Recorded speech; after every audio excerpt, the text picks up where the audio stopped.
आज के पहले सेशन के लिए मैं आमंत्रित करना चाहता हूं मंच पर हरियाणा के मुख्यमंत्री नायब सिंह सैनी साहब का।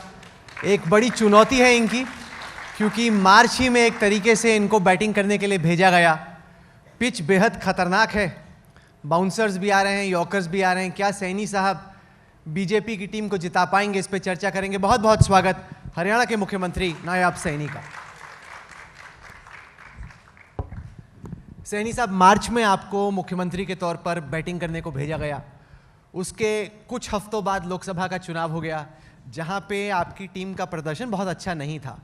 अब 10 साल की एंटी इनकम्बेंसी और आपके लिए बहुत बड़ी चुनौती कि अपनी टीम को जिताना है। क्या आपको लग रहा है कि उम्मीद है कि बीजेपी की नैया पार निकल सकती है हरियाणा में, या आपको लगता है कि कश्ती इस बार डूब रही है? नहीं, देखिए राहुल जी, पिछले 10 वर्षों में बिना भेदभाव के जो काम हुए हैं हरियाणा में, ऐसा नहीं है। देखिए, कुछ काम ऐसे होते हैं, पर्सनल किसी का काम हो गया। मैं भी इस बात को बोलता हूँ कई बार, जब मेरे पास लोग आते हैं, मेरे पास अगर 100 लोग आए, 100 में से मैंने 50 लोगों के काम हुए, 50 पेंडिंग रह गए हैं। मैंने कहा कल होंगे।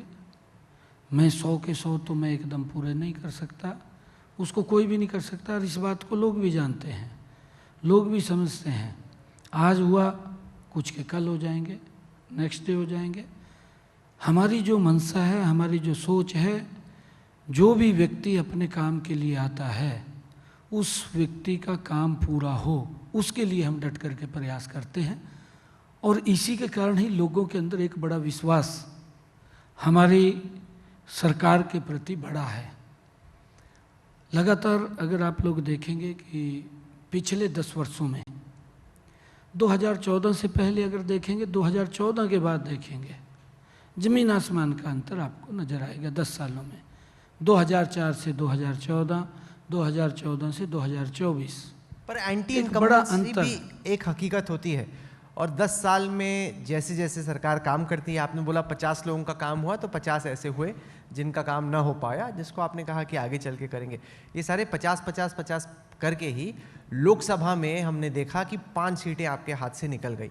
अब लोकसभा में तो मोदी जी की टिकट थी, और हमने 2 दफ़ा देखा, 14 में भी और 19 में भी, लोकसभा के बाद बीजेपी का असेंबली इलेक्शन में वोट शेयर घट जाता है। अगर वही ट्रेंड रहा तो सर आपके लिए बड़ी मुश्किल पिच है ये। नहीं, देखिए राहुल जी, ये ऐसा विषय नहीं है कि 50-50 हर बार आ रहे हैं। फिर तो एक समय ऐसा आ जाएगा भी किसी का भी काम नहीं होगा, फिर तो पूरा का पूरा एंटी इनकम्बेंसी खड़ा हो जाएगा। ऐसा नहीं होता राहुल जी। एक समय के अंदर व्यक्ति मेरे पास 100 आए, 50 के आज हुए, 50 के कल हो जाएंगे, ऐसा नहीं होता बिल्कुल भी। जब मंशा हमारी स्पष्ट है, हमारी सोच ठीक है, हमारी नीयत के ऊपर कोई क्वेश्चन मार्क नहीं है, हम चाहते हैं कि जो मेरे पास काम आए हैं उस काम को मैं पूरा करूं, उस सोच के आधार के ऊपर मैं काम करता हूं। कई बार ऐसा होता है, कांग्रेस के समय के अंदर हमने देखा है राहुल जी, कि लोगों की बात ही नहीं सुनी जाती थी, लोग घूमते रहते थे। और आपने अभी जो लोकसभा की बात कही है, लोकसभा के अंदर कोई एंटी इनकम्बेंसी फैक्टर नहीं था। फिर 5 सीटें क्यों गई? 5 का कारण ये था कि एक बहुत बड़ा झूठ फैला दिया गया, इतना बड़ा झूठ फैला दिया गया। मैं बार बार ये बात बोलता हूँ कि हमारे लोग भोले हैं, बात में आ जाते हैं। अभी अगर आप लोग देखेंगे इनका जो झूठ है, झूठ कैसे इनका पकड़ा जाता है विपक्ष का। पिछले दिनों 2 वर्ष पहले हिमाचल में चुनाव हुए। आज इन्होंने जो अपना झूठ का पत्र तैयार किया है, कांग्रेस ने जो घोषणा की है, घोषणा पत्र इन्होंने जारी किया है, ये 2 साल पहले हिमाचल में उतारा था। ये कोई नया थोड़ी उतारा, इन्होंने हरियाणा के अंदर अभी नया उतार दिया। सर, जो मैं राहुल जी उसके ऊपर ले जा रहा हूँ आपको, क्योंकि जो इन्होंने झूठ की स्क्रिप्ट लिखी, ये आज से 2 साल पहले हिमाचल में उतारी। हिमाचल में वह देखिए कि हम हर वर्ष 1 साल के अंदर 1 लाख युवाओं को नौकरी देंगे। दूसरा इन्होंने कहा हिमाचल के अंदर हम महिलाओं को 1500 रुपये पर मंथ देंगे। तीसरा इन्होंने कहा हम 300 यूनिट फ्री देंगे, मुफ्त देंगे। अरे 2 साल सरकार को हो गए हैं और मिले हो ना मिले हो, लेकिन सरकार तो बन गई। उन्होंने आपकी सरकार की विकेट तोड़ दी और खुद अपने आप को स्थापित कर दिया। राहुल जी, ये बिल्कुल आपकी सही बात है। इस बात को देश को भी समझना होगा, प्रदेश के लोगों को भी समझना होगा। हमारे हरियाणा के अंदर एक कहावत है, और वो कहावत है, लोग जो कहावत बोलते हैं हमारे बुजुर्गों की, ये तंत्र निकाल करके कोई ना कोई वाक्य आता है, और वो वाक्य है कि काठ की हांडी है, एक बार चढ़ेगी बार बार नहीं चढ़ेगी। एक बार तो उनका झूठ फैलेगा और झूठ फैल करके वो कहीं ना कहीं उसका नुकसान होगा, बार बार नहीं होगा। अब आप देखना राहुल जी, एक बार इन्होंने बोल दिया, इनकी मंशा क्या स्पष्ट हुई कि अगर तीसरी बार मोदी की सरकार बनती है तो ये संविधान को ख़त्म करेंगे, ये आरक्षण को ख़त्म करेंगे। और मंशा क्या स्पष्ट हुई है? मंशा ये हुई कि राहुल गांधी अमेरिका में जा करके बोलता है कि अगर हमारी सरकार आ गई है तो हम आरक्षण को खत्म कर देंगे।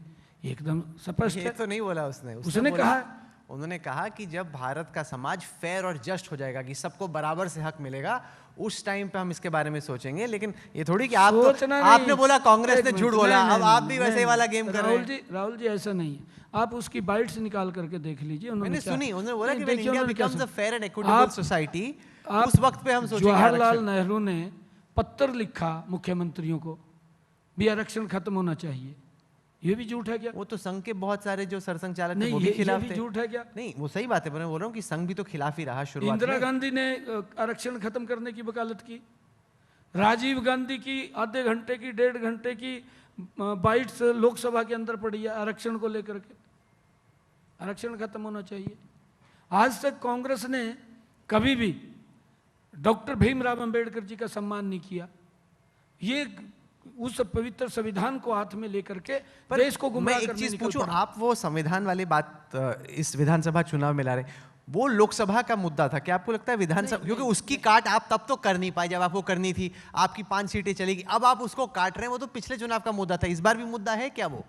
नहीं, देखिए, अगर कोई ये स्क्रिप्ट इस प्रकार के लिखते हैं या कोई बात करते हैं, उसके अंदर होता है कई बार हम भी उसको नहीं बांध पाते, भी इतना बड़ा नुकसान हो जाएगा, परंतु बड़ा नुकसान उसके अंदर उन्होंने किया है। हमारा ये है, एक विजन होना चाहिए, एक नीति होनी चाहिए कि हम किस विषय के ऊपर देश के लोगों को दिशा दे रहे हैं।